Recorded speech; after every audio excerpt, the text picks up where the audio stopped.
Update sa laban ni Marlon Tapales mga boss, hindi mo na lalaban ngayong August 29 sa Australia. Dapat makakalaban ni Marlon Tapales ang isang Thai boxer, pero ipinagpaliban mo na ang kanyang laban. Ayon kay Troy Kovacs, isang Australianong malapit na kaibigan ni Tapales at kabilang sa mga organizer ng event, ipinagpaliban mo na ang laban ni Marlon Tapales dahil sa pagpanaw ng isang mahalagang miyembro ng kanyang pamilya. Kaya abangan po natin ang muling pagbabalik ni Marlon Tapales mga boss, medyo magpapahinga muna. Samantala may Pinoy naman abangan natin ngayong August 29. Si Weljan Mindoro mga boss. Kalaban po niya ang veteranong Mexican na si Carlos Ocampo.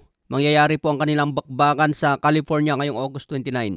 Mapapanood po natin ito sa ProBox TV. Si Mindoro ay may malinis na kartadang 17 wins, 16 KOs, wala pang talo. Ang laban na ito ay magsisilbing pinakamalaking test para kay Mindoro. Kaya abangan po natin August 29 mga boss. Ano ang prediction nyo dito? Mananalo ba si Weljan Mindoro by knockout? Sa iba pang balita kay Turman, target naman si Nikita Tszyu. Mukhang may bagong target si dating Unified World Champion Kit Turman matapos ang kanyang pagkatalo kay Sebastian Fundora. Interesado umano si Turman na makaharap si Nikita Tszyu.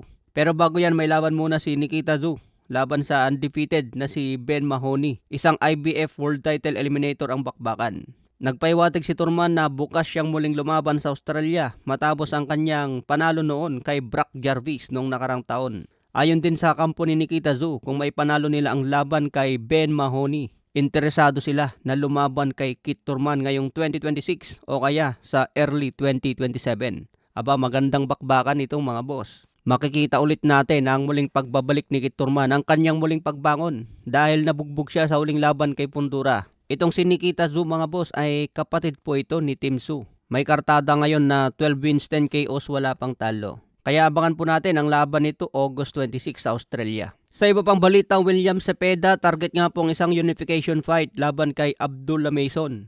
Hawak ni Abdullah Mason ang WBO lightweight belt, habang hawak naman ni William Cepeda ang WBC lightweight belt. Sabi ni Cepeda, naniwala kong sapat ang kakayahan ko para pagurin si Abdullah Mason hanggang tuluyang sumuko sa laban. Tingin ko ay hindi niya kakayanin umabot ng 12 rounds laban sa akin. Yan po ang banat ni William Cepeda mga boss. Kilala si Cepeda na volume puncher at walang tigil sa pagsuntok hanggang sukdulang 12 rounds.